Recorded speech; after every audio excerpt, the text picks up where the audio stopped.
The రాజీ పడే రోజులు అయిపోయాయి. మరి ఖచ్చితంగా మరి వాక్యము చెప్పాలని ఒక నిర్ణయం తీసుకున్నాను. మరి ఆ విధంగానే నడుచుకుంటూ మరి పంచుకోవాలని ఒక ఆశ. సో అందరు కూడా దయచేసి వినండి. ఇది ఎవరిని వ్యక్తిగతంగా ఎవరిని మరి బాధ పెట్టాలని ఆశ కాదు, కానీ ఏదో ఉద్దేశ్యం కాదు, కానీ అందరము ఒక్క ఆత్మ కూడా ఇక్కడ వదిలి పెట్టకుండా అందరం కూడా ఎత్తబడాల దేవుని సన్నిధానంలోకి అనే ఆశతోటే మరి వాక్యము పంచుకుంటున్నాం. సో ఆ విధంగా మరి వాక్యం ఏదొచ్చినా అది నా గురించి, నేను బాగుపడడానికి దేవుడే మాట్లాడుతున్నాడని స్వీకరిస్తూ మరి మనం దీవించబడి ఆశీర్వదించబడి బయటికి వెళ్ళినాక ఫలిస్తాం. లెట్ us బీ ఫ్రూట్ఫుల్ అనేది చూస్తున్నాం. సరే, మరి గత వారాల నుంచి, గత నెల నుంచి మరి నవంబర్ మాసంలో మరి అక్టోబర్ సెప్టెంబర్ నుంచి చూస్తున్నాము. కొందరు అనారోగ్యంగా ఉన్నారు, ఎంతో బాధలో ఉన్నారు. మరి నేను ఒక సహోదరి మరి ఇంకొక సహోదరితో చెప్తున్నప్పుడు ఒక మాట అన్నది, ఎంతో బాధకరంగా ఉన్న అక్క, మరి మా నాన్నగారు లేరు, ఇప్పుడు మా అమ్మగారు కూడా ఎంతో సఫర్ అవుతుంది. ఆ విధంగానే మరి మా అమ్మ కూడా ఇప్పుడు ఎంతో బాధాకరమైన పరిస్థితిలో ఉంది, అదే ట్రీట్మెంట్ తీసుకుంటుంది. ఆ విధంగానే మా ఇంట్లో ఇంకొక మా సహోదరుడు ఉన్నాడు, అతనికి కూడా ఇదే మరి వ్యాధి మరి ముట్టుకుంది. ఈ విధంగా బాధపడుతున్నారు. కొందరు ఆ వ్యాధితోటి బాధపడుతున్నారు, కుటుంబాలు కూడా బాధపడుతున్నారు. మరి కొందరు ఏమవుతున్నారంటే ఆర్థిక పరిస్థితులలో వెనుకబడి ఉన్నారు. కొందరు కుటుంబాలలో నెమ్మది, శాంతి, సమాధానం లేని పరిస్థితిలో ఉన్నారు. కొందరు ఉద్యోగ విషయంలో మరి స్థిరత లేనని కొందరు మరి బాధలో ఉన్నారు. కొందరు వ్యాపారంలో మరి కావాల్సిన ఆశీర్వాదాలు, మరి ఎక్స్పెక్ట్ చేసిన ఆశీర్వాదాలు వస్తలేవని వాళ్ళు బాధపడుతున్నారు. ఈ విధంగా ప్రతి ఒక్కరికి ఏదో ఒక సమస్య మరి చుట్టుకొని ఉన్నట్లు మనం గమనిస్తున్నాం. ఈ లోకంలో జీవిస్తున్నప్పుడల్లా మరి ఇలాంటి పరిస్థితులు మనను చుట్టుకునే ఉంటాయి. బాధ లేని వారు చేయలేపండి. ఎలాంటి బాధనో, ఎలాంటి కష్టమో, ఎలాంటి నష్టమో, దాంట్లో దేవుడు చూపిస్తున్న దీవెనలు, దేవుడు ఇస్తున్న ఆదరణ వేరు. కానీ ఈ లోకరీతిగా బాధ లేనివారు, కష్టము లేనివారు, ఆర్థిక పరిస్థితిలో వెనుకబడిన వారు, లేకపోతే ఉద్యోగాలలో వచ్చే దీవెన లేకున్న వారు, వ్యాపారంలో మరి ఎక్స్పెక్ట్ చేసినంత మరి రాబడి రాకపోవడం విషయంలో మరి ఉన్నాం. మరి అన్ని విధాలుగా దీవించబడిన వారు అని చేయలేపండి. కష్టం కదా, ఏదో విధంగా మనము ఇది ఉంటుంది, ఏదో వ్యాధి అని ఉంటుంది, ఏదో బాధ అని ఉంటుంది, ఏదో ఒక పరిస్థితి ఉంటుంది. ఈ సమయంలో కొన్నిసార్లు మరి దేవుని దగ్గర వెళ్తున్నానే, మొరపెట్టుకుంటున్నానే, దేవుని సన్నిధానంలో నేను ఎన్నో విధాలుగా మరి సరి చేసుకుంటూ జీవించాలని నేను నిర్ణయం తీసుకుంటున్నానే మరి అని ఒక ఆందోళన చెందిన పరిస్థితి ఉంటుంది. మరి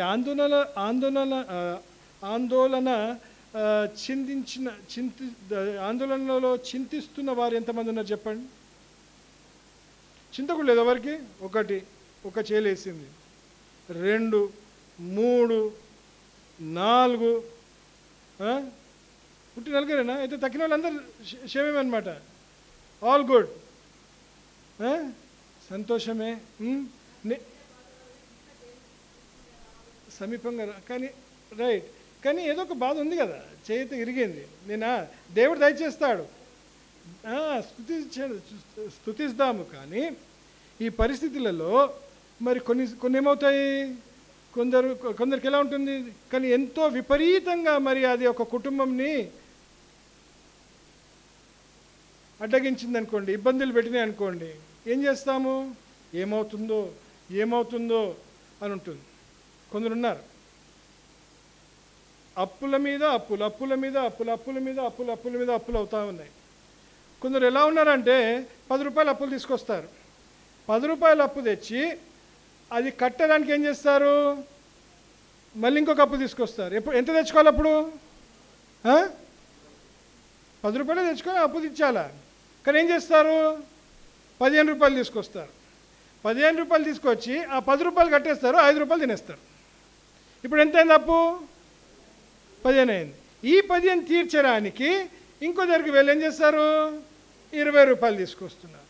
అలా ఏమవుతుంది గమనిస్తున్నాము జీవితాలు. ఒకటి అనుకోండి, నేను 10 రూపాయలు అంటున్నా. కొందరు లక్షలలో మరి అప్పు చేసి ఉన్నారు, లక్షలలో అప్పు చేసి ఉన్నారు. అలాంటి బాధలు ఎవరుకుంటాయి? తల్లిదండ్రులకు అనిపిస్తారే, ఎలా తీర్చుకుంటారో, ఎలా జీవిస్తారో. దాంతో ఏమవుతుంటుందంటే ఒక బాధ, ఒక ఆందోళన. ఇప్పుడు మనం పొరపాటు చేసినాం, తప్పు చేసి ఉన్నాం. ఆ పొరపాటుని సమర్థించుకోవాలంటే దేవుడు సమర్థిస్తాడా? దేవుడు సమర్థిస్తాడా? Will he make it right? లేదు. ఎవరు తీసుకోవాలి నిర్ణయము? ఎవరు తీసుకోవాలి ఒక అడుగు? మనమే తీసుకోవాలి. ఆ అడుగు ఎలా తీసుకోవాలా, ఏమి చేయాలనే కొన్నిసార్లు ప్రశ్నలు కూడా మనకు మిగిలిపోతాయి. ఇలా ఉన్నప్పుడు మరి కొందరు బాధపడుతున్నప్పుడు ప్రార్థన చేస్తున్నాం వారి గురించి. ప్రార్థన చేస్తున్నప్పుడు ఏమవుతుందంటే మరి దేవుడు ఒక వాక్యంతో మాట్లాడినాను. నేను ఈ వాక్యము ఇంతకుముందు నేను ఎక్కువ ధ్యానించలేదు, కానీ మరి ఈ వాక్యము నిన్న నేను ఒక దగ్గర బోధిస్తున్నాను. నిన్న అక్కడ నేను ప్రసంగం చేస్తున్నాను. నిన్న సాయంత్రం ఒక దగ్గర ప్రసంగం చేస్తున్నప్పుడు ఈ వాక్యం ద్వారా నన్ను కూడా ఎంతో దేవుడు ఏం చేస్తున్నాడంటే నాతో ఎందుకో మరి ఈ వాక్యం తీపిచ్చినాడు. ఈ వాక్యంతో నేను మాట్లాడి ఉన్నాను. దీంతో నాకు కావాల్సిన ఎంతో ఆదరణ నాకు దేవుడు దయచేసి ఉన్నాడు. ఆ ఉద్దేశమే, ఆ తలంపులో నేను ఈరోజు మన అందరితోటి పంచుకోవాలని నాకు ఒక ఉద్దేశం కలిగి ఉంది. కీర్తన 139, కీర్తన 139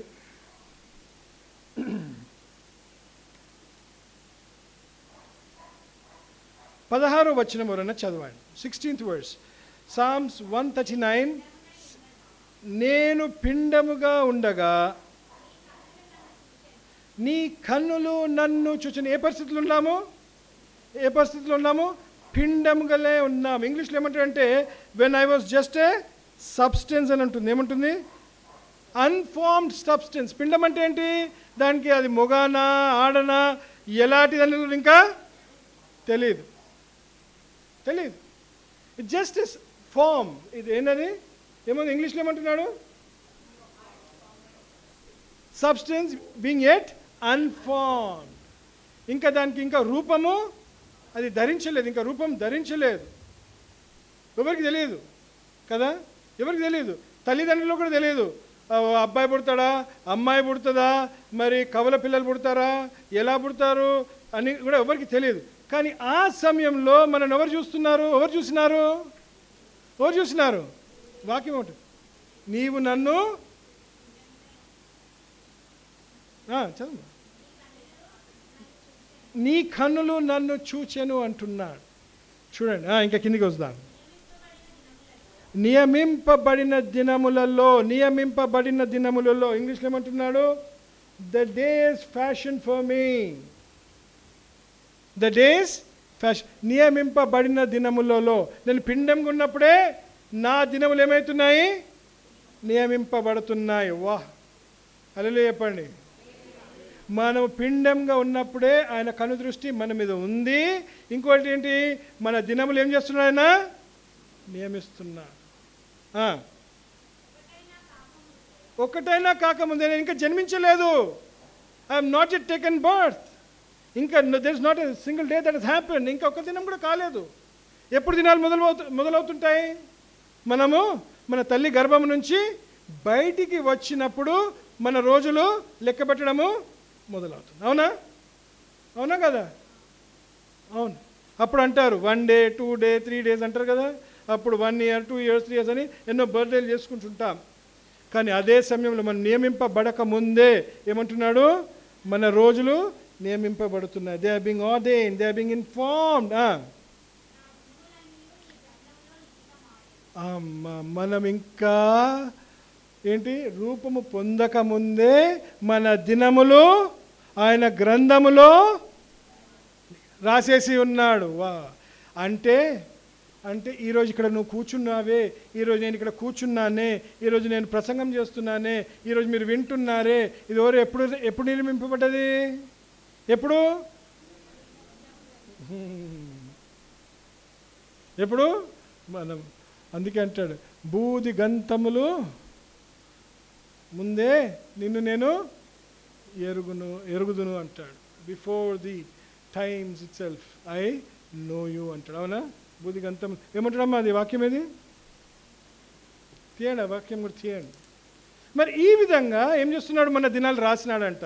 అంటే ఎంత ప్రేమిస్తున్నాడా మనల్ని, ఏ విధంగా మరి మనను ఆయన ఇష్టపడ్డాడు, ఎంత శ్రేష్ఠులము మనము. ఏం చేస్తున్నాడు? మన రోజులు ఆయన గ్రంథములో రాసి వేస్తున్నాడు. ఈరోజు అదే చెప్తున్నాను, ఈ కుటుంబంకి చెప్తున్నాను. ఒక కుటుంబం చాలా బాధలు ఉన్నది, తెలుసు, అందరికీ తెలుసు. ఎందుకు నేను చెప్తున్నా? ఈరోజు ఆ కుటుంబంకి ఆదరణగా వాక్యం చెప్తూ మరి ఇతరులు కూడా వాళ్ళ జీవితాలను కూడా బలపరుచుకునేటట్లు మనం ప్రార్థన చేస్తుండాలి. ఈరోజు మేరీ విషయంలో అయినా, ఝాన్సీ విషయంలో అయినా, మన మధ్యలో శాంసన్ లేడు అంటే ఇంకా జేమ్స్ విషయంలో అయినా, మరి పరిమళ విషయంలో అయినా, సంతోష్ విషయంలో అయినా, వాళ్ళ కుటుంబం ఎంతో బాధలు ఉన్నారు. జేమ్స్కి అయితే sorry brother, I'm taking names, ఏమనుకోవద్దు, పేర్లు తీసుకుంటున్నాను. జేమ్స్కి అయితే పాపము ఒకవైపు సహోదరుడు, సొంత తోడుపుట్టిన సహోదరుడు, ఇంకోవైపు అత్తగారు. ఎంతమంది వాళ్ళ గురించి యథార్థంగా ప్రార్థన చేస్తున్నారు చెప్పండి? యథార్థంగా చేయలేపడం అనేది కాదు. చేయలేపారంటే మీరే ఉత్తరం దేవునికి లేపండి, యథార్థంగా చేస్తున్నారు, చేయలేపండి. కొందరు చేస్తున్నారు. ఇంకా వేరే వాళ్ళకి ఏంటి ఇక ప్రార్థనలు అవసరంలా. ఎందుకు చేస్తాం మేము? ఎందుకు చేస్తలేరు? మరి ఎందుకు చేస్తలేరు? వేరే వాళ్ళ బాధలు, వాళ్ళ ఆవేదన మనది కాదా? వాళ్ళు మన ఆత్మీయ కుటుంబస్తులు కాదా? వాళ్ళు ఉన్న బాధ వాళ్ళు ఏంటంటే వాళ్ళిద్దరికి ఏం కనిపిస్తుంది? వాళ్ళ ముందు మరణమే కనిపిస్తుంది. ఆ పరిస్థితుల్లో ఇది ప్రతి ఒక్కరికి ఒక్కసారి ఏమవుతుంది? అనుభవిస్తాం, తప్పకుండా అనుభవిస్తాం లోకంలో. ఇప్పుడు వీళ్ళేం చేస్తున్నారు? ఈ విధంగా బాధలు అనుభవిస్తున్నారు. మొన్నైతే నేను సీనును చూసినప్పుడు నాకు ఇంకా గుర్తుంది. అక్కడ కూర్చొని, బయట కూర్చొని ఎంతో వినయముతోటి ఆ రోజు వాక్యం విని వెళ్ళినాడు. ప్రార్థన చేసి ఉన్నాం. ఎవరెవరికి జ్ఞాపకం ఉంది ప్రార్థన చేసి ఉన్నామని? అందరికి జ్ఞాపకం ఉందా? మరి ప్రార్థన చేసి ఉన్నప్పుడు కూడా మరి ఆయన బాధపడుతున్నాడు అంటే ఎందుకు? చెప్పండి. ఏకీభవించి ప్రార్థన చేస్తున్నామా? అందరం కలిసి వాళ్ళ మంచి గురించి ఆలోచిస్తున్నామా? ఎంతమంది, నేను అడుగుతాను ఒక మాట, మరి సీను బాలేడు, అంజలి సిస్టర్ బాలేదు అని ఎంతమందికి తెలుసు? చేయలేపండి. ఎంతమంది ఆ కుటుంబంకి ఫోన్లు చేసి మాట్లాడినారు? ఎంతమంది ధైర్యం దయచేసి ఉన్నారు? ఎంతమంది పర్వాలేదు, మేము ప్రార్థన చేస్తున్నాము, మేము కూడా ఉన్నాము, మీ దుఃఖంలో మేము కూడా పాలి భాగస్తులుగా ఉన్నామని ఎంతమంది ఆదరణ దయచేసి ఉన్నారు? మరి సంఘము ముందుకు ఎప్పుడు పడుతుంది? When will this church progress? అందరం కూడా ఏంది? ఏం చేస్తున్నాము? In isolation. వీఆర్ ఆల్ ఇష్టం ఉన్నట్టు మనము అక్కడ ప్రార్థన చేస్తాం, ఇక్కడ ప్రార్థన చేస్తాం, కానీ ఏకీభవించి ప్రార్థన చేయడం విషయంలో ఎందుకు లేదు మనకు? మరి సంఘం ఎందుకు ముందు పడుతుంది? కొత్త ఆత్మలు ఎందుకు వస్తారు? కొత్త ఆత్మలను ఎందుకు గెలుచుకోగలుగుతాము?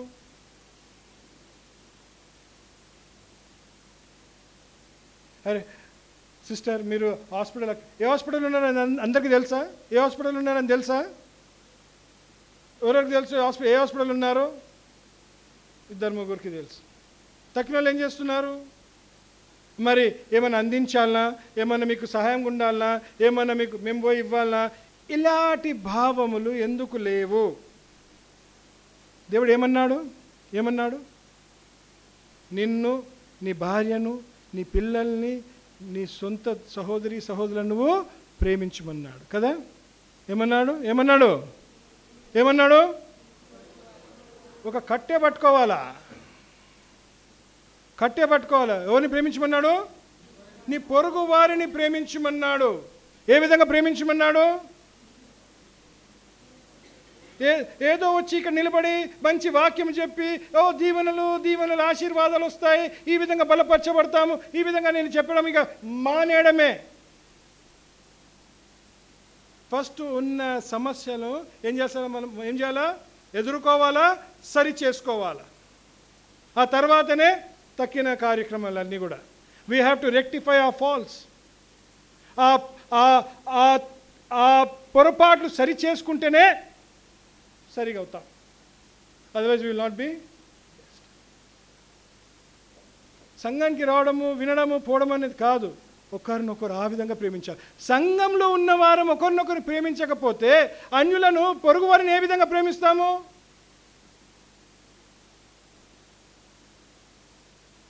ఎలా ప్రేమించమన్నాడు దేవుడు చెప్పండి? నేను ఏ విధంగా ప్రేమించినానో మీరు కూడా అలాగే. ఏ విధంగా ప్రేమించినాడు దేవుడు? యేసు ప్రభు ఏ విధంగా ప్రేమించినాడు? ఆయన ప్రాణమును అర్పించినాడు. ఆయన ప్రాణముని అర్పించినాడు.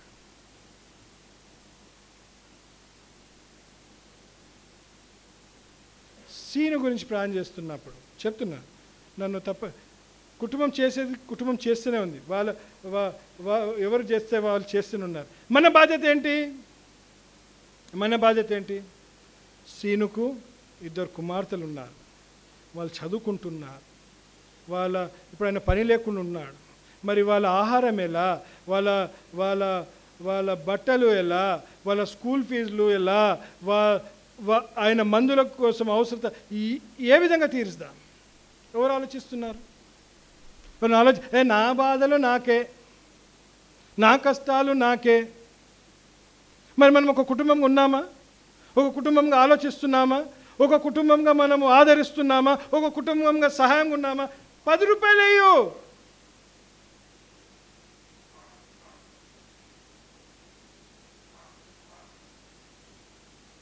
కానీ సహకరించు. ప్రతి అడుగున ఏం చేయాలా? సహకరించు. సరే, మనకు అర్థం కాదు ఏ విధంగా మనం సహకరించాలో, ఏ విధంగా మనం వాళ్ళను సహాయం చేయాలో మనకు తెలియదు. అప్పుడు ఎవరి దగ్గర రావాలా? ఉన్నంగా పెద్దలు ఉన్నారుగా, రావాలా. వాళ్ళు ఏ విధంగా వాళ్ళకి ఏం అవసరాలు ఉండొచ్చు, ఏ విధంగా ఉండొచ్చు, ఏదో విధంగా.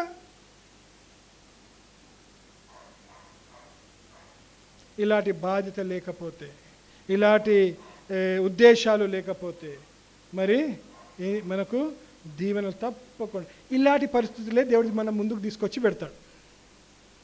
ఏ విధంగా దాన్ని మనము ఎదుర్కొంటున్నాం, ఏ విధంగా స్పందిస్తున్నాము, ఈ పరిస్థితిలో మనం సహాయంగా ఉంటున్నామా, ఈ పరిస్థితిలో మన ప్రేమ చూపిస్తున్నామా? ఆయనను ఆరాధించడం అంటే ఏంటి చెప్పండి? ఆరాధించడం అంటే ఏంటి చెప్పండి? నిజమైన ఆరాధన ఏంటి? రోమీలకు రాసిన పత్రిక 12వ అధ్యాయము మొదటి 2 వచనాలు చదువుదాం. Let us open our Bibles to Romans 12th chapter, first 2 verses.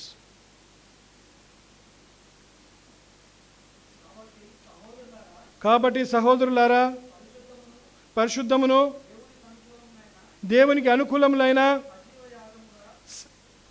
సజీవ యాగముగా, లివింగ్ సాక్రిఫైస్ కదా, సజీవ యాగముగా నీ శరీరములను ఆయనకు సమర్పించుకో. నీ శరీరమును, నీ జీవితం ఏం చేయ? సమర్పించుకో. నీ గురించి ఆలోచించకు. దేవుని వాత్సల్యమును బట్టి నిన్ను కొనుచున్నాను. ఇటు సేవ మీకు యుక్తమైనది అంటున్నాడు. నేను ఈ లోక మర్యాదను అనుసరింపక ఉత్తమమును అనుకూలమును సంపూర్ణమునైన ఉన్న దేవుని చిత్తమేదో నిరీక్షించి తెలుసుకునేటట్లు మీ మనసు మారి రూపాంతరము పొందండి. That is the right worship. ఏం చేయాలంట? మన శరీరంలో మనం ఏం చేయాలా? సజీవ యాగముగా మనము అర్పించుకోవాలి. సజీవ యాగంగా అర్పించుకోవాలి. ఇంకెప్పుడు సహాయం చేస్తాం ఇతరులకు? ఇంకెప్పుడు చేస్తాము? వాళ్ళు మరణాన్ని ఎదురిస్తున్నారు, మరణముతోటి వారు పోరాడుతున్నప్పుడైనా మనం వాళ్ళకు సహాయము చేయకపోతే, ఆదరించకపోతే, వాళ్ళను మనము తట్టుకోకపోతే మరి ఏమి లాభం మనము జీవించి? క్రైస్తవులం అంటాము, క్రైస్తవ ప్రేమ అంటాము, దేవుని ప్రేమ అంటాము. మనకి ఏ అవసరం ఉన్నా మనం దేవుని అడుకుంటాము, దేవాని ప్రేమ మా మీద కుమ్మరించు. ఏమవుతాం? దాంట్లో ఎంతో సెల్ఫిష్గా ఉంటాం, స్వార్థపరులుగా జీవిస్తున్నాం. ఆలోచించండి. మళ్ళీ కీర్తన 139:16కి వస్తున్నాం. మరొకసారి చదువు మాది.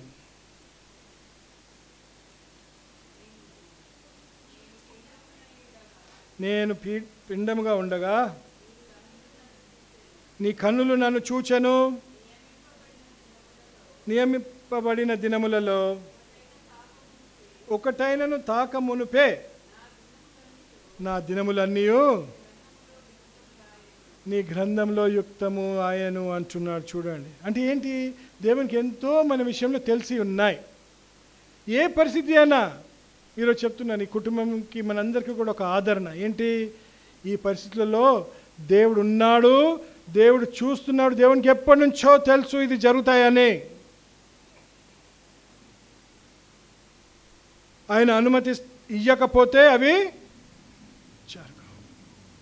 అక్కడి మొదటి 4 వచనాలు చూద్దాం.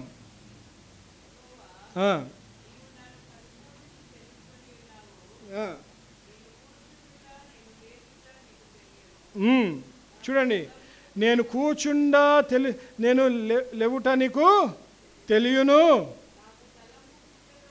నాకు తలంపు పుట్టక మున్పే. ఏమంటున్నాడు? నీవు నా మనసు. చూడండి, తలంపు రాకముందే నాకు తెలుసు మనకు ఏ తలంపులు కూడా వస్తాయని. ఇంకా నా నడకను, నా పడకను నువ్వు పరిశీలన చేసి ఉన్నావు,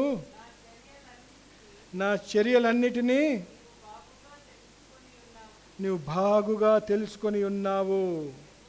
యెహోవా, మాటలు నా నాలుకకు రాకముందే అది ఆయనకు పూర్తిగా తెలుసంట. మరి నీ విషయం, నా విషయం అన్నీ తెలుసు ఆయనకు, అన్నీ తెలుసు. జరుగుతుంది అంటే అది దేవునికి తెలిసే జరుగుతుంది. దేవుడే మనకు రక్షణ దుర్గం. హీఈస్ అవర్ రెఫ్యూజ్ అని మనం చూస్తున్నాం. 13వ వచనం కూడా చదవండి. అక్కడ నా అంతర్యములను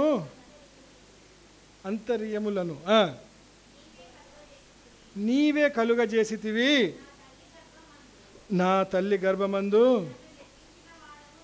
నన్ను నిర్మించిన వాడవు నీవే. చూడండి, ఎంతమందికి ఉంది విశ్వాసం? ఎంతమందికి ఇది నమ్ముతారు చెప్పండి? ఎంతమంది నమ్ముతారు? ఈ మాట, ఈ వాక్యము నమ్మిన వారు చింతించడానికి వీలు,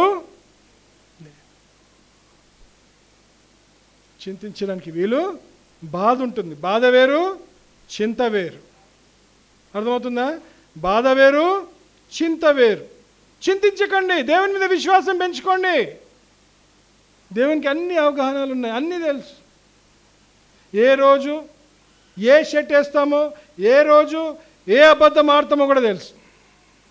అబద్ధాలు ఎంతమంది ఆడుతున్నారు? ఇంకా చూడండి, ఒక్క చేగుడు లేస్తలేదంటే ఎవ్వరు అబద్ధాలు ఆడతలేరు. ఎంత మంచి, అదే లేస్తున్నారు. కొందరు లేపాలనా వద్దా, అబద్ధాలు ఇంకా చెప్తున్నాను. దేవునికి తెలుసు, బాగా తెలుసు దేవునికి ఇలాంటి జీవితాలు. అందుకే అంటున్నాడు మత్తయి సువార్త 10వ అధ్యాయం 29 నుంచి 31 దాకా చదువుదాం. Matthew 10:29-31.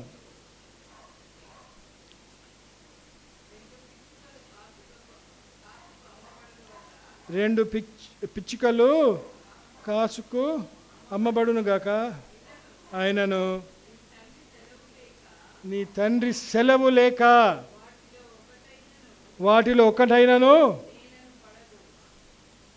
ఏమంటే ఆయన సెలవు, ఆయన పర్మిషన్ లేకపోతే ఒక్కటి కూడా నేల మీద పడడానికి వీలు లేదు. మరి పిచ్చుకల విషయమే ఇంత ఆయనకు ఆలోచన ప్రేమ ఉంటే, ఆయన స్వరూపంలో మనను ఆయన సృష్టించినప్పుడు, ఆయనకు ఇష్టముగా మనను స్థాపించినప్పుడు, మనను ప్రత్యేకించుకున్నప్పుడు, మన గురించి ఆయన ప్రాణం ఇచ్చినప్పుడు, మనం ఎంత ఆయన మీద విశ్వాసంతో జీవించాలో ఆలోచించండి.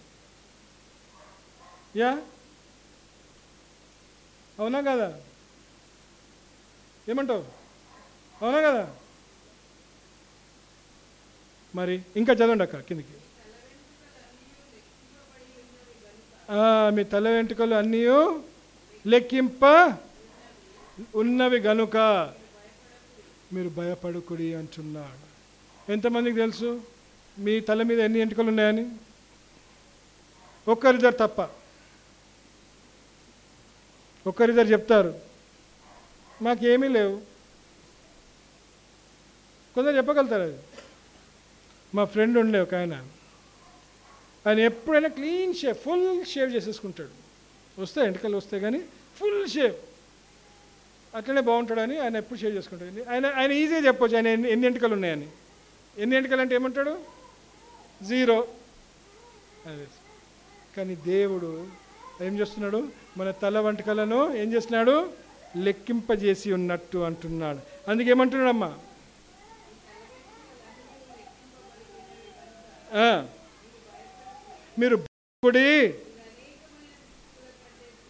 మీరు అనేకమైన పిచ్చుకల కంటే శ్రేష్ఠులు అంటున్నాడు. చూడండి ఎంత ఆదరణ కలిగించే వాక్యముతో దేవుడి ఈరోజు మనతో మాట్లాడుకున్నాడు.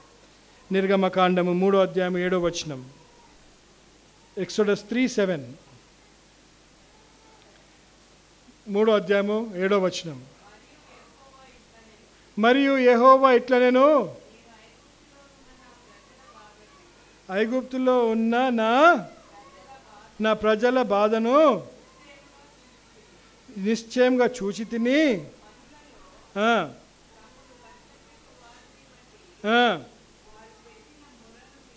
వారి మొరను వింటిని, వారి దుఃఖములు నాకు తెలిసే ఉన్నవి. ఏమంటున్నాడు? నీ దుఃఖములు, నీ బాధలు మన తండ్రికి తెలిసే ఉన్నవి. God knows your problems. God knows your sufferings. God knows your pain.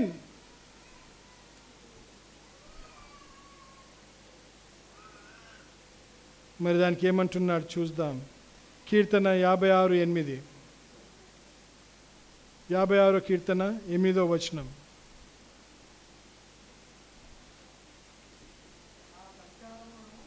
నా సంచారములను నువ్వు లెక్కించి ఉన్నావు, నా కన్నీరు నీ బుడ్డిలో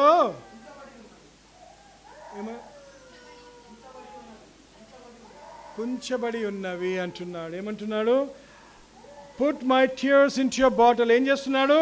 ఆయన బుడ్డిలో ఏం చేస్తున్నాడంట? ఉంచబడి ఉన్నవి. ఎవరు వేస్తున్నారు ఆయన బుడ్డిలో? ఈ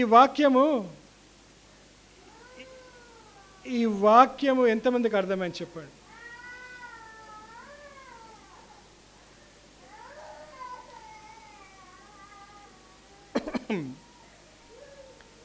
Put my tears in your bottle. You put my tears. నా కన్నీరుని బుడ్డిలో ఆయన ఏం చేస్తున్నాడు? ఉంచుకుంటున్నాడు. నీ కన్నీరు, నువ్వు ఏ కన్నీరో నువ్వు కాస్తున్నావే, ఆ కన్నీరు ప్రతి ఒక్కటి ఆయనకు తెలుసు. ఈ వాక్యం నిన్న చదువుతుంటే అక్కడ నాకే ఎంతో సంతోషం, ఎంతో నాకు ఆనందం కలిగించింది, ఎంతో నెమ్మది కలిగించింది. మన కన్నీరుని ఏం చేస్తాడంటే ఆయన రేపు మన దగ్గరికి చేరినప్పుడు ఏం చూపిస్తాడు? ఆ బుడ్డి మనకు చూపిస్తాడు. ఆ బుడ్డి will show that bottle to us. ఏమంటాడు అప్పుడు? ఇదో నీ కన్నీరన్నీ కూడా, అంటే ఇదొక అంటే నిజంగా బుడ్డి చూపిస్తాడా అనేది నేను కాదు అని అంటలేను, కానీ ఆయన ప్రతి ఒక్క అంటే ఆ విధంగా ఆయన మనతో ఏమై ఉన్నాడు? స్పందించేటట్లు ఆయన భావము, ఆయన ఉద్దేశము, ఆయన ప్రేమ ప్రతి ఒక్క కన్నీటికి ఆయనకి ఏం చేస్తాడు? లెక్క పెడతాడు. అంత ప్రేమిస్తున్నాడు చూడండి. మరి ఎంత గొప్ప దేవుడు మన దేవుడు. అంటే ఏంటి మనం ఇక్కడ ఏం నేర్చుకుంటున్నాము? మొదటి పేతురు 5:7 చూద్దాం. ఏమంటాడు అక్కడ? క్యాస్ట్ ఆల్ యోర్, నీ చింత యావత్తు ఆయన మీద వేయుడి. ఎందుకు? ఆయన హీ కేరత్ ఫర్ యూ అంటున్నాడు. తెలుగు చదవండి. ఆయన మీ గురించి చింతించుచున్నాడు గనుక మీ చింత యావత్తు ఆయన. ఇక మనకు చింత లేదు. దేవా ఏది జరిగినా, ఏది దేవా సంభవించినా, మరి దేవా నీకు తెలుసు, నువ్వు అనుమతిస్తూనే జరిగింది, మరి నువ్వు పర్మిషన్ ఇస్తూనే జరిగింది, మరి జరుగుతుంది, మరి అన్ని విధాలుగా నువ్వే దేవా మరి అధికారంలో ఉన్నావు, మరి నువ్వే అధ్యక్షత వహిస్తున్నావు, మరి దేవా అందుకే నాకు ఇక చింత లేదు, నీ చిత్తానుసారంగా జరగని. ఒక్కసారి అప్పజెప్పుకున్నాం అనుకోండి, ఆ నెమ్మది, శాంతి, సమాధానం ఎక్కడి నుంచి వస్తుంది? పరలోక రాజ్యం నుంచి మనకు దిగి వస్తుంది. చింతించకండి. God has a purpose. God has a purpose. అందుకే రోమిలకు రాసిన పత్రిక 8వ అధ్యాయం 28 ఏమంటాడు? 26 దేవుని ప్రేమించు వారిని ఆయన సంకల్పము చెప్పున పిలువబడిన వారికి మేలు కలుగుటకై సమస్తమును సమకూడి జరుగుచున్నవి అది ఎరుగుదము. ఏమంటాడు ఇంగ్లీష్లో? And we know that all things work together for good. All things, దాంట్లో చెడు జరుగుతాయి, మంచి జరుగుతాయి. చెడు జరుగుతాయి, మంచి జరుగుతాయి. చెడు, all things work together for good and to those who love God, to those who are called according to his purpose. దాంట్లో ఏదో ఒక ఉద్దేశంతో నీతో మాట్లాడుతుంటాడు, నాతో మాట్లాడుతుంటాడు. అసలు నేను చెప్తాను, ఏమనుకోవద్దంటే, చనిపోతున్న వారి విషయంలో ఏం చేయాలి? మనము ఏం చేయాలా? స్తుతించాలి. Do you know that? ఎందుకు చనిపోతున్నారని తెలుసుకున్నప్పుడు వాళ్ళ గురించి ఏం చేయాలి? మనము స్తుతించాలా లేదా? ఎందుకు స్తుతిస్తాము? ఎందుకు? వాళ్ళు ఎక్కడ చేరుతారు? దేవుని సన్నిధానంలోకి వెళ్తున్నారు. దేవుని సన్నిధానంలోకి వెళ్తున్నారంటే అక్కడ కష్టాలుండవు, నష్టాలుండవు, బాధలుండవు, రోగాలుండవు, వ్యాధులుండవు, అప్పులుండవు, భార్యలుండరు, భర్తలుండరు. భార్యలుండరు, భర్తలుండరు, ఇంకా పిల్లలుండరు కదా. గర్ల్ ఫ్రెండ్లు ఉండరు. ఉన్న సంపాదన అంతా గర్ల్ ఫ్రెండ్స్కి పోతుందంట. ఏం చెప్తారు వాళ్ళు కదా? గర్ల్ ఫ్రెండ్స్ ఉండరు, బాయ్ ఫ్రెండ్స్ ఉండరు. మా గురించి కూడా చెప్పండి అంకుల్ అంటున్నారు. సరే, మీ గురించి కూడా బాయ్ ఫ్రెండ్స్. బాధలే ఉండవిగా. అక్కడ వంటి నొప్పి ఉండదు, ఎటువంటి చింత ఉండదు. సమాధానమే సమాధానం, నెమ్మదే నెమ్మది. అలాంటి జీవితంలోకి మనం వెళ్ళబోతున్నాం, ఆలోచిస్తుంటున్నాం. మరి ఆ విధంగా ఏమంటున్నాడు? ప్రతి ఒక్క నొప్పి ఆయనకు తెలుసు, ఆయన చూస్తున్నాడని మనకు తెలుసు. ఇంకోటి ఏంటి? రోమిలకు రాసిన పత్రిక ఇప్పుడు చదివినాం కదా, 8:28 చూస్తే ఏం చూస్తున్నాడు? ఎవరైనా కార్పెట్లు అల్లుతారు తెలుసా? కార్పెట్లు అల్లేటప్పుడు ఎప్పుడు చూసిండ్రా? మంచి కార్పెట్స్ అల్లుతున్నప్పుడు పైన ఏముంటుంది? పైన ఎంతో మంచి చక్కగా డిజైన్ వస్తుంటుంది కదా పైన. కానీ కింద వైపు నుంచి చూస్తే దాంట్లో ముడులు, దాంట్లో తీగలు, దాంట్లో ఎన్నో విధాలుగా ఏమీ అర్థం కాని పరిస్థితి ఉంటుంది. పైనేమో మరి తండ్రి కూడా మన కథను అల్లుతున్నప్పుడు ఆయనకు తెలుసు పైన ఏ విధంగా అందంగా ఎంతో ఎంతో అందమైన చిత్రం నేను ఏం చేస్తుంటాడు? అల్లుతుంటాడు. మనం కింద నుంచి చూస్తున్నప్పుడు ఏమనిపిస్తుంది మనకు? ఎన్నో చిక్కులు, ఎన్నో ముడిలు, ఎన్నో తీగలు, కష్టాలు, బాధలే కనిపిస్తుంటాయి. కానీ తండ్రి పైనుంచి చూసిన అతనికి ఏముంటుంది? ఆయన అల్లుతున్నది ఎంతో నెమ్మదిగా, శాంతిగా, అందంగా అల్లుతుంటాడు. మనం ఆయన చూపుతోటి, ఆయన అవగాహనతోటి, ఆయన తలంపులతోటి మనం చూసినట్లయితే అప్పుడు అర్థమైంది. అందుకే ఏం చేయాలి? మనము చింతించాలి. దేవా, నువ్వు అల్లుతున్నావే, కానీ నువ్వు అలుగుతున్నావే కానీ అంటాడు. అందుకే అంటాడు సామెత 16:9 అంటాడు. చూద్దాం 16:9.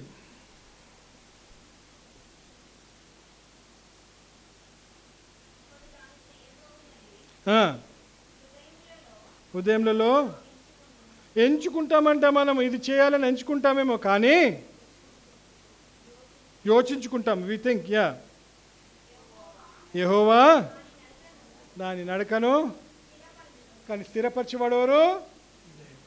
ఏ నిర్ణయం తీసుకోవాలా నువ్వు ఊహించుకుంటుంటావు, నువ్వు యోచించుకుంటుంటావు, కానీ నువ్వు వేసే అడుగు అతనే స్థాపిస్తాడు, స్థిరపెట్టుకుంటాడు. You see this? ఇర్మియా 29:11.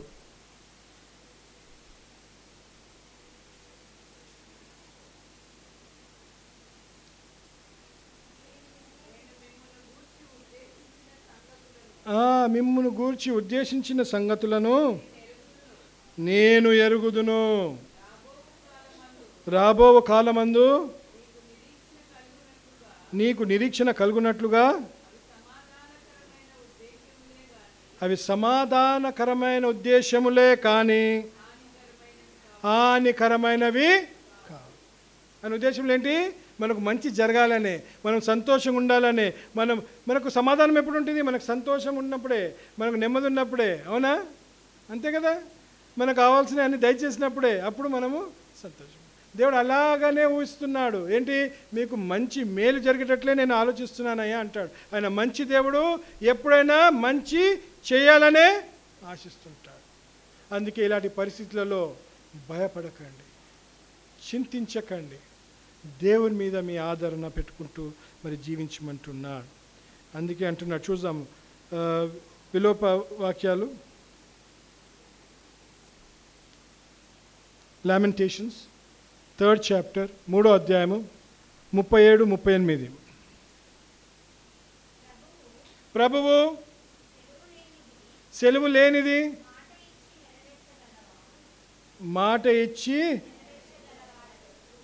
మాట ఇచ్చి నెరవేర్చగలవాడెవడు? ఆయన ఏం చేస్తాడు? మాట ఇచ్చి నెరవేరుస్తాడు. He talks, he promises and he fulfils. అదే అంటున్నాడా? It's not the mouth of the most high that go and well. 37కి రావాలి ఫస్ట్. చదుమా. ప్రభు సెలవు లేనిది. చూడండి, ఆయన సెలవు లేకుండా ఏది కూడా జరగదు. Nothing will happen. అర్థమవుతుందా? ఏది కూడా జరగదు. నీకు ఏ కష్టమైనా, ఏ నష్టమైనా, ఏ బాధ అయినా, ఏ నింద పాలవుతున్నా, ఎక్కడ కూడా నువ్వు స్థాపించబడి స్థిరత లేకపోయినా, నీ వ్యాపారంలో నీకు కావాల్సిన రాకపోయినా, అది దేవుడు సెలవియకపోతే అది నీకు జరగదు. మహోన్నతుని దేవుని నోట నుండి కీడును మేలును బయలుదేరు వెళ్ళును గనుక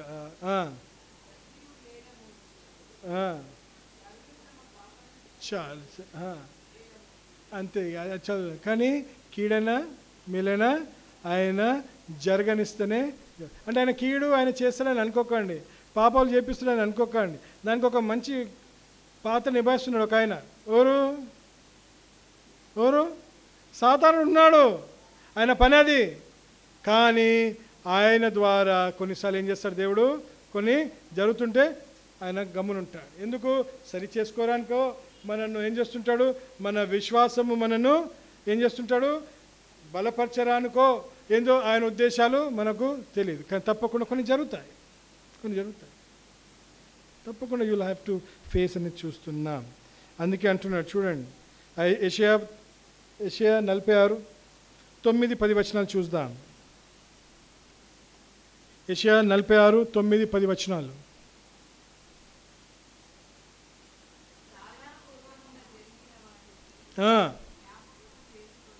జ్ఞాపకము చేసుకొనుడి, దేవుడని నేనే,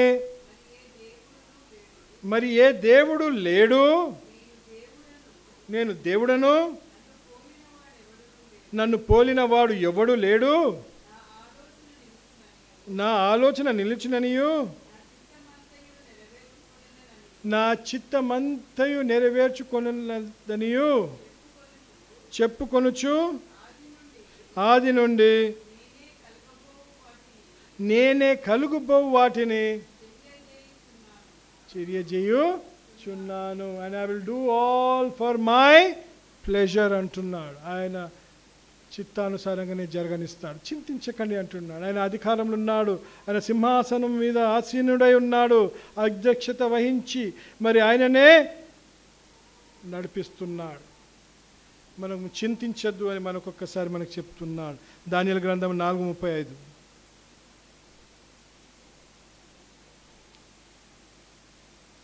Daniel 4:35.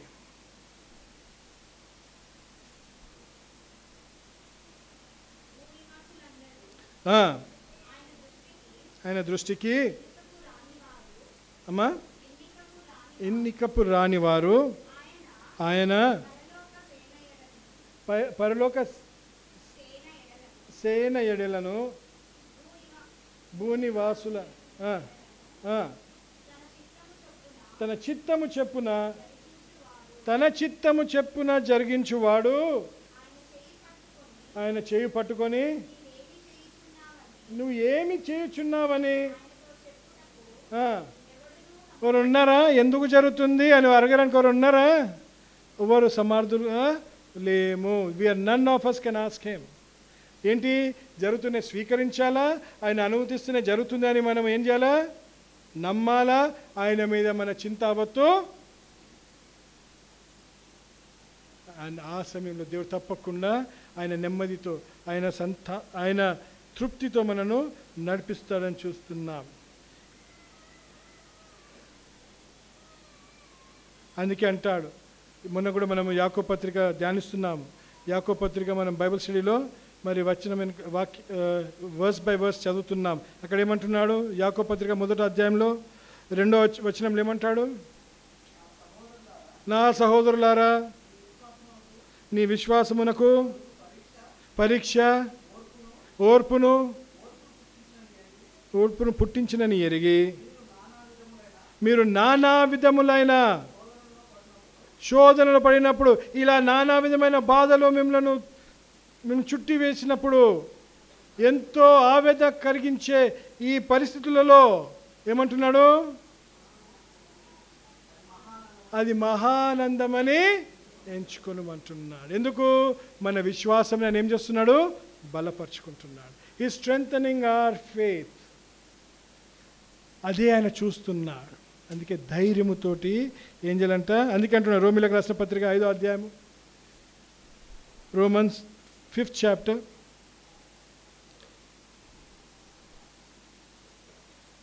3వ వచనము 3-5 చూద్దాం. అంతేకాదు శ్రమ ఓర్పు పరీక్షను, పరీక్ష నిరీక్షణను కలుగజేయనని ఎరిగి శ్రమలయందును అతిశయపడను. రిజాయిస్ అంటున్నాడు. ఏమంటున్నాడు? Rejoice in your sufferings knowing that suffering produces endurance. చూడండి, రిజాయిస్. కష్టం వచ్చినప్పుడు, బాధ వచ్చిన ఏం చేయాలంట? హల్లెలూయా, దేవా స్తోత్రము. ఎందుకు? దాంట్లో ఏదో కార్యము దేవుడు చేయబోతున్నాడు. He will definitely do it. ఆ విశ్వాసం ఏం చేయాలి? మనము మన జీవితంలో అభ్యసించాలి. We have to practise that faith. Please understand. ఆ విశ్వాసం లేని పరిస్థితే సాతానికి కావాల్సింది. విశ్వాసంతో ప్రార్థన చేస్తే, విశ్వాసం నమ్మి మనం ఆయనను అడుక్కుంటే తప్పకుండా కార్యాలు చేస్తాడని ఏం చేస్తాడు? సాతానుడు మనకు నిరాశ, ఆందోళన, మరి ఏం చేస్తుంటాడు? భయము, ఇలాంటి ఏం చేస్తుంటాడు? తీసుకొని వస్తుంటాడు. అందుకే చాలా జాగ్రత్తగా మనము ఒకటే గమనించుకోవాలి. ఏంటి? ఫిలిప్పీలకు రాసిన పత్రిక 1వ అధ్యాయము 6వ వచనంలో అంటున్నాడు, I am sure of this, that he who began a good work in you will bring it to completion at the day of Jesus Christ అంటున్నాడు. ఏమంటున్నాడు? తెలుగులో చదువుదాము. మీలో ఈ సత్క్రియను ఆరంభించినవాడు ఏం చేస్తున్నాడు? ఆయన సువార్తను మనకు వినిపించినాడు. ఆయన సువార్తను ఆ బీజము మన హృదయాలలో వేసి ఉన్నాడు. ఆ బీజము మనలో ఏమవుతుంది? ఏం చేస్తుంది? ఎదుగుతున్నప్పుడు, మనం రక్షణ కృపలలో మనం నడుచుకుంటున్నప్పుడు సాతానుడు ఎన్నో కార్యాలు చేస్తాడు. ఎన్నో విధాలుగా దేవునికి దూరంగా ఉండాలని ప్రయత్నం చేస్తాడు. అవిశ్వాసముతోటి దేవునికి దూరం కావాలని ప్రయత్నం చేస్తుంటాడు. దేవుని మీద నమ్మకం పోగొట్టుకునేటట్లు మనతో మాట్లాడుతుంటాడు. భయపడాలని ప్రయత్నం చేస్తుంటాడు. కానీ దేవుడు ఆ కార్యము చేసి ఉన్నాడు. ఆయన దేవుడని మనకు తెలియపరిచినాడు. ఆయన మనకు తేటపరిచినాడు. ఆయన సొత్తుగా మనం చేసుకున్న అదేంటి? ఒక మంచి కార్యము మొదలైనదే. కానీ దాని విషయంలో ఏమంటున్నాడు? క్రీస్తు దినము వరకు దానిని కొనసాగించునని బూడిగా ఏం చేయాలా? నమ్మాలి. దేవుడు మొదలుపెట్టిన కార్యము దాన్ని ముగిస్తాడు. He will complete the good works that he has started in me and it will come to an end. ఎందుకు అక్కడికి మనము వెళ్తున్నాము? ఎక్కడ వెళ్తున్నాము? 2 కొరింథీయులకు రాసిన పత్రిక 7వ అధ్యాయము 4వ అధ్యాయము 2 కొరింథీయులకు రాసిన పత్రిక 4వ అధ్యాయము 17-18 వచనాలు చూద్దాం. మేము దృశ్యమైన వాటిని చూడక మనకి కనిపించేది ఏంటి? బాధ, వేదన, పాప, ఈ నొప్పి, ఏమవుతుందో తెలియదు, యాంగ్జైటీ, భయము, ఇవే కనిపిస్తున్నాయి. కానీ అదృశ్యమైనవి నిదానించి చూచుచున్నాం. ఎంతమంది చూస్తున్నాం? నాకు తెలుసు అందరం ఎక్కడ చేరబోతున్నాము?